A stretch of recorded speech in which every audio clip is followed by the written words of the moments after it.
बोलिए शंकर भगवान की जय। श्रीमद् भगवद गीता मैया की जय। बोलो हनुमान जी महाराज की जय। ओम सहनाववतु सहनो भुनक्तु सह वीर्यं करवावहै तेजस्विनावधीतमस्तु मा विद्विषावहै। ओम शांति शांति शांति। शंकरं शंकराचार्यं केशवं बादरायणं सूत्रभाष्ये कृतो वन्दे भगवन्तो पुनः पुनः। ईश्वरो गुरुरात्मेति मूर्तिभेदविभागिने व्योमवत् व्याप्तदेहाय दक्षिणामूर्तये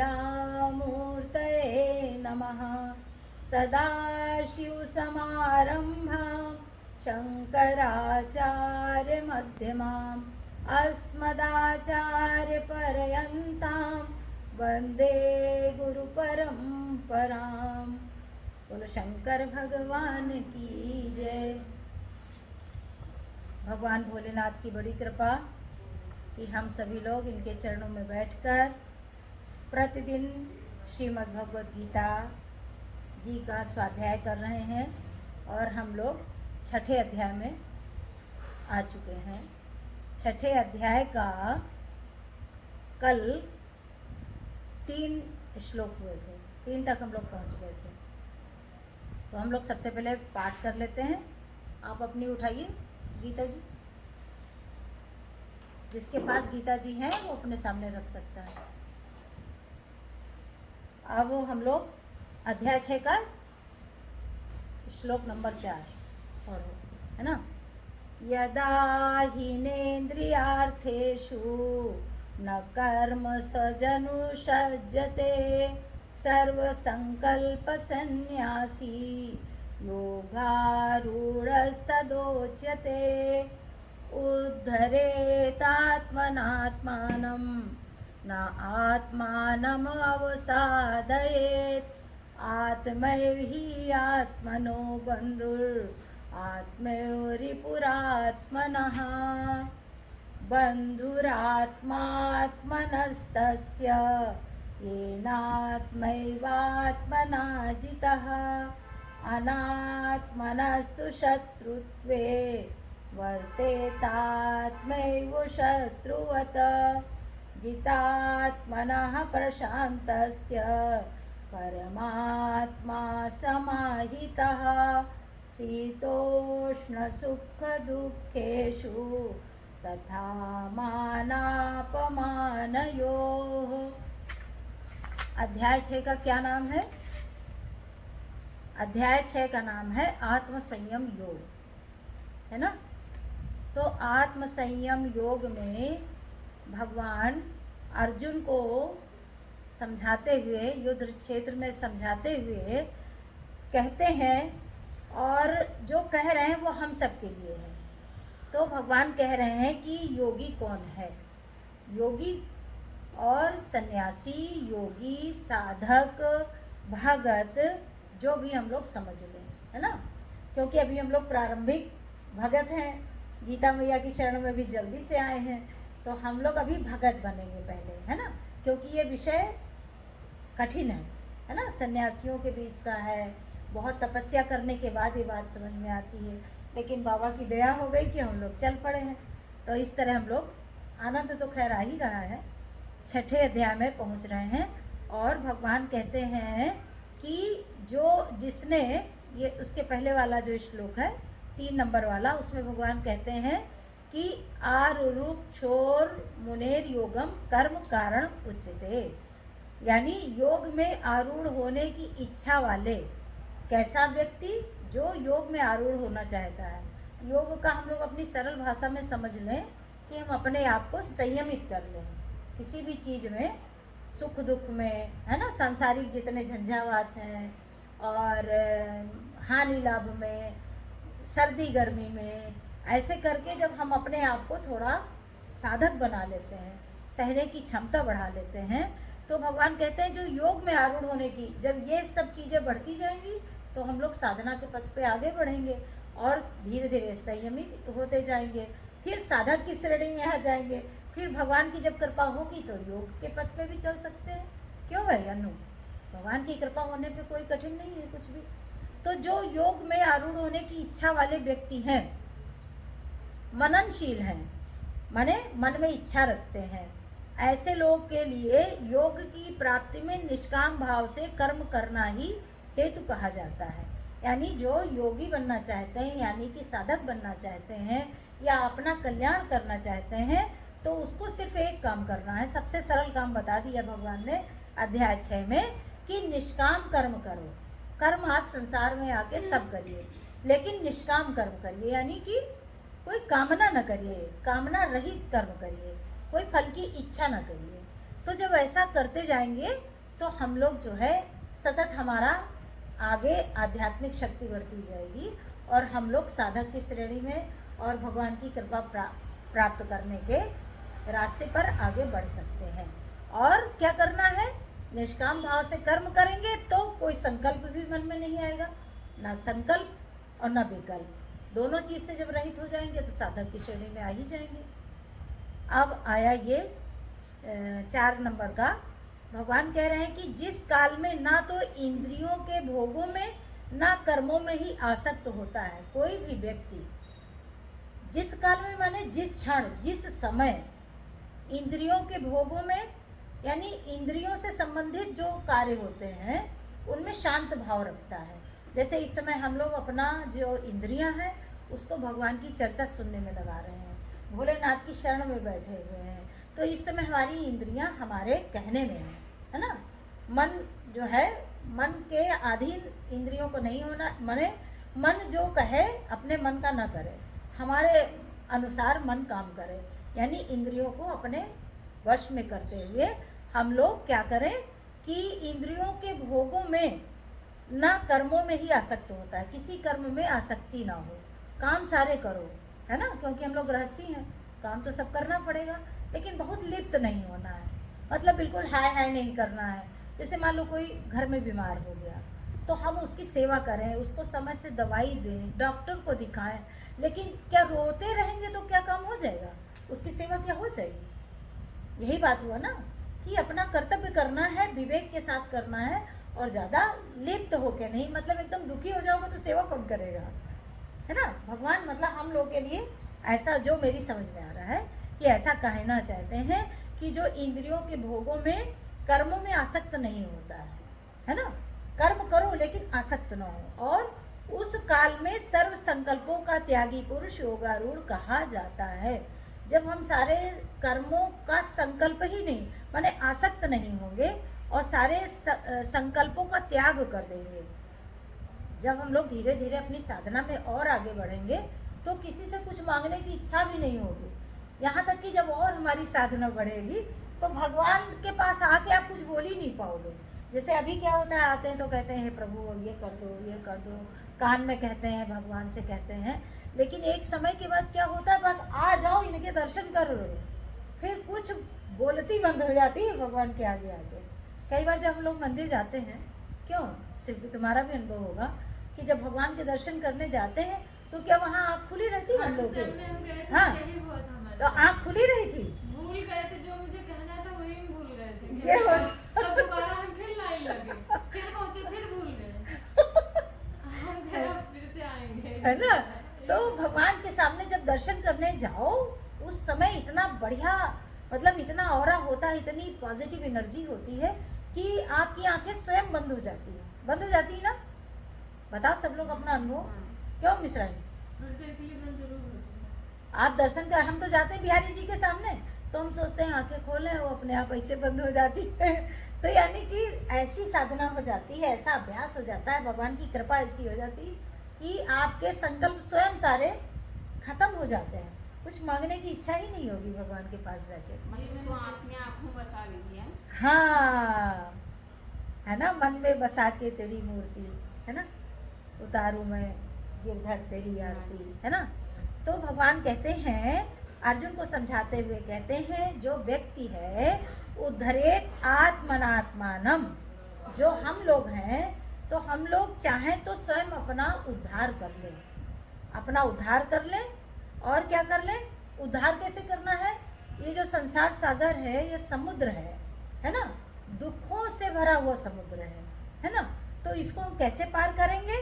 जब हम सत्संग करेंगे, गीता मैया की शरण में आएंगे, भोलेनाथ की शरण में आएंगे, गुरुदेव की शरण में जाएंगे, सत्संग करेंगे। तो भगवान कहते हैं अपने द्वारा अपना संसार समुद्र से उद्धार करे और अपने को अधोगति में ना डाले। अधोगति में माने, अधोगति माने ऐसा कर्म ना करे कि मरने के बाद कुकर शुकर बनना पड़े। ऐसा कुछ ना हो कि हम लोग अधोगति में कीड़ पतंगे बन जाएं, है ना, कुकर शुकर बन जाएं। तो मनुष्य योनि सर्वोपरि है ना, मानव जीवन मिला ही है अपना उद्धार करने के लिए। तो भगवान कहते हैं कि जिसने अपने द्वारा संसार समुद्र से उद्धार कर लिया है, करना चाहता है, वो अपने को अधोगति में ना डाले, है ना। अधोगति का मतलब समझ गए? हम लोग जब अपना आत्मचिंतन करेंगे तो अपना उद्धार करेंगे। उद्धार करेंगे मतलब बार बार जन्म ना ले संसार में, हम लोग अपना कल्याण कर लें, माँ के गर्भ में बार बार ना खाएं। यही उद्धार हुआ। और क्या उद्धार होगा भाई? उद्धार का यही मतलब हुआ ना कि बार बार घर में आओ, फिर मरो, फिर जन्म लो, कीड़ा बनो, पतंगा बनो, हाथी बनो, घोड़ा बनो। मनुष्य का जीवन ही मुश्किल से मिलता है। जरूर पिछले जन्म में हम लोगों ने सत्कर्म किए होंगे तो मनुष्य का जीवन मिला है, और दूसरा भगवान भोलेनाथ की सन्निधि मिल गई है, फिर हम लोग गीता मैया की शरण में आ गए। कृपा ही है और कुछ नहीं है भाई। देखो इतने लोग हैं लेकिन बस कृपा तो बस बिरले लोगों पे ही होती है। और भगवान कहते हैं मनुष्य आप ही तो अपना मित्र है और अपना ही शत्रु है। शत्रु कैसे है? अगर वो अच्छा काम नहीं करेगा तो अपना पतन कर लेगा, पतन करेगा तो वो अपने लिए शत्रु हो गया। तो अपना कल्याण नहीं करेगा, सद्मार्ग पे नहीं चलेगा, अच्छे कर्म नहीं करेगा तो शत्रु तो हो ही जाएगा। फिर बंधुरा आत्मनस्तस्य एनात्मैवात्मना जितः अनात्मनस्तु शत्रुत्वे वर्तेतात्मेव शत्रुवत्। जिस जीवात्मा द्वारा मन और इंद्रियों सहित शरीर जीता हुआ है, बार बार भगवान साधक की ही बात करते हैं, जिसने अपने आप को जीत लिया है। जीत लिया है यानी इंद्रियों का संयम कर लिया है। शिल्पी समझ में आ रहा है? इंद्रियों का संयम माने हम लोग के माने तुम्हारे लिए, तुम अभी छोटी हो तो इंद्रियों का संयम तुम्हें कैसे करना है? गुस्सा नहीं करनी है ना, कोई कुछ बोल दे तो बुरा नहीं मानना है। तो ऐसे जो है सबके लिए उम्र के हिसाब से संयम होता है। अब हम लोग को संसार की चीज़ों में ज़्यादा मन नहीं लगाना है। क्यों भाई? हम लोग की उम्र है कि अब भगवान के चरणों में रहें, भगवान के ही चर्चा करें, सत्संग करें, गीता रामायण पढ़ें, दूसरों को सत्संग सुनाएं, लोगों को प्रेरणा दें कि भैया आओ आओ भोलेनाथ को एक लोटा जल चढ़ाओ। भाई यही सत्कर्म है ना, लोगों को अच्छे काम। और संत लोग शास्त्र यही कहते हैं कि मित्रम धर्मे नियोजित, अपने मित्र को धर्म में लगाओ, है ना। ये शास्त्र कहते हैं, संत कहते हैं। तो ये हम सबका कर्तव्य बनता है कि हम लोग तो खैर सत्संग कर ही रहे हैं, लेकिन दूसरों को भी प्रेरणा दें कि भैया चलो 24 घंटे में तुम 10 मिनट तो निकालो अपने लिए। भाई संसार के लिए, परिवार के लिए तो पूरा 24 घंटा चला जाता है, 24 घंटे में 10-20 मिनट तो हम लोग निकाल सकते हैं। तो भगवान कहते हैं अर्जुन से कि जिस जीवात्मा द्वारा मन और इंद्रियों सहित शरीर जीता हुआ है। शरीर कैसे जीतेगा? जब हम इंद्रियों पे ज़्यादा ध्यान नहीं देंगे। पता चला गर्मी लग गई, परेशान हो गए। तो जब धीरे धीरे सहन शक्ति बढ़ जाती है, सहिष्णुता आ जाती है, तब क्या होता है? शरीर भी जीत, जैसे बैठना ही, एक आसन पे थोड़ी देर बैठना भी तो कठिन काम है, लेकिन जब इसका अभ्यास हो जाता है तो व्यक्ति बैठ लेता है। तो साधना के लिए शरीर को भी जीतना पड़ता है। और उस जीवात्मा का तो वह आप ही मित्र है, और जिसके द्वारा मन तथा इंद्रियों सहित शरीर नहीं जीता गया है, उसके लिए वह आप ही शत्रु के सदृश शत्रुता में बरतता है। भगवान ये कहना चाहते हैं जिसने अपने इंद्रियों का निग्रह कर लिया है, जिसने अपने शरीर को भी नियंत्रित कर लिया है, वो अपना मित्र हो गया है। अपना मित्र होना यानी अपना कल्याण चाहना। और जिसने ऐसा नहीं किया है वो अपने लिए ही अपना मित्र नहीं है बल्कि वो शत्रु है। ठीक है। और कैसा होना है? जितात्मनः प्रशांतस्य परात्मा समाहितः शीतोष्ण सुख दुखेषु तथा मान अपमानयोः। क्या क्या करना है? साधक बनना है, आत्मकल्याण करना है। तो कैसा होना है? सर्दी, गर्मी, सुख, दुख, मान और अपमान बड़ा कठिन है। कोई कुछ कह दे तुरंत जो है तहस में आ जाता है व्यक्ति, हमको कैसे कह दिया, है ना। तो सर्दी गर्मी सहने की क्षमता, सुख दुख में बराबर रहने की क्षमता, और क्या, मान और अपमान में जिसके अंतःकरण की वृत्तियां भली भांति शांत होती हैं। यानी कि अंतःकरण 4 चीजों से बनता है, मन बुद्धि चित्त अहंकार। यानी चारों जो वृत्तियां हैं वो शांत हो जाएं। एक दिन हमने कहा था अगर गुस्सा भी है तो कैसा है बताओ, कैसा? उदाहरण क्या दिया था, किसी को याद है? पानी में लाठी मारने जैसा, है ना। पानी में जितनी देर लाठी का चिन्ह होता है उतनी देर की गुस्सा भी अच्छी होती है ना। गुस्सा करना चाहिए समय समय पे, लेकिन ये नहीं उसी में डूब जाओ, डिप्रेशन में चले जाओ, बीमार हो जाओ, हाय हाय करो, दिन भर उसी में पड़े रहो। ये धीरे धीरे साधना जब आगे बढ़ती तो क्षमता अपने आप आती है ना। करत करत अभ्यास थे, जड़मति हो तो सुजान, है ना। जड़मति जो होता है वो भी सज्ञान हो जाता है। तो भगवान कहते हैं कि अंतःकरण की प्रवृत्तियां भली भांति शांत हैं, ऐसे स्वाधीन आत्मा वाले। अब भगवान ने यहाँ स्वाधीन कह दिया। स्वाधीन का मतलब क्या होता है? अपने अधीन होना, किसी के ऊपर निर्भर नहीं होना। निर्भर क्या? दूसरे से हमें सुख थोड़ी मिलेगा। हम सोचे कि फलाना हमें सुखी कर देगा या ये काम हो जाएगा तो हम सुखी हो जाएंगे, ऐसा संभव नहीं है। अभी क्षण भर के लिए आपको सुख दिया उसने, तुरंत लो पारा हाई हो गया, सुनो फिर अब लगातार। तो अपना स्वाधीन आत्मा वाला, यानी कि अपने आत्मा राम बनना है, अंदर ही अंदर आनंद में रहना है ना। तो जो स्वाधीन आत्मा वाला पुरुष है उसके ज्ञान में सच्चिदानंद घन परमात्मा सम्यक प्रकार से स्थित है। सच्चिदानंद घन माने सत चिद आनंद, बताया था ना एक दिन, जो हमेशा सत है, तीनों कालों में है। चित माने जो ज्ञान स्वरूप है और आनंद देने वाला है। हमने बताया था आनंद का विलोम नहीं होता, आनंद का विलोम नहीं होता, यानी आनंद का कोई दूसरा शब्द ही नहीं। जो आनंद में चला गया वो सुख तो उससे दूसरे कैडर की चीज़ है, निम्न श्रेणी की। लेकिन जो आनंद में चला गया, और आनंद कहाँ मिलता है? सिर्फ भगवान की शरण में। संसार में आनंद नहीं मिलेगा, सुख मिलेगा। सुख तो क्षण भर के लिए है, सुख का भरोसा नहीं हो कितनी देर टिके। लेकिन जो आनंद मिल गया तो फिर वो परमानेंट होता है। एक बार भगवान का नशा चढ़ जाए तो फिर संसार का नशा कोई काम का नहीं होता है। संसार का कोई नशा नहीं है तो बेकार का है। आनंद बस आ भर जाए, है ना। यही प्रयास करना है हम लोग को, है ना। स्वाधीन आत्मा वाला पुरुष जो है हर समय सच्चिदानंद घन परमात्मा के सम्यक प्रकार से स्थित रहता है। यानी कि हर समय भगवान के आनंद का उसको अनुभव होता रहता है। हर समय उसको ये नहीं लगता कि भगवान हमसे दूर है, हर समय भगवान की अनुभूति उसको बनी रहती है। और भगवान जाते कहाँ हैं? अरे ये जो बोल रहे हैं हम लोग, जो भी कार्य करते हैं बिना उनकी शक्ति के थोड़ी।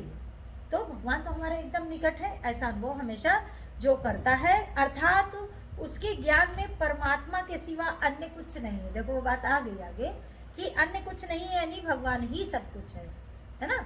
भगवान के अलावा है क्या? संसार में जो कुछ भी है, जितनी भी हम लोग प्रकृति में देख रहे हैं, जो भी शक्ति है, अपने अंदर जो शक्ति है, खाने पीने सोने की, बात करने की, सुनने की, सत्संग करने की, जो भी शक्ति है भगवान की ही तो है, उनके अलावा कुछ नहीं है ना।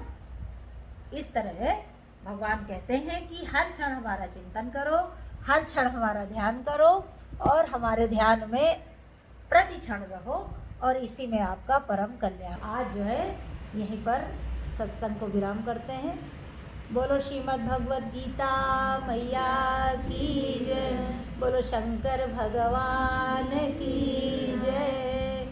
ओम पूर्णमिदं पूर्णात् पूर्णमुदच्यते पूर्णस्य पूर्णमादाय पूर्णमेवावशिष्यते। ओम शांति शांति शांति। हरि ओम श्री गुरुभ्यो नमः। हरि ओम तत्सत। हरि ओम तत्सत। हरि ओम तत्सत। बोलिए श्री सद्गुरुदेव भगवान की जय। श्रीमद् भगवद गीता मैया की जय।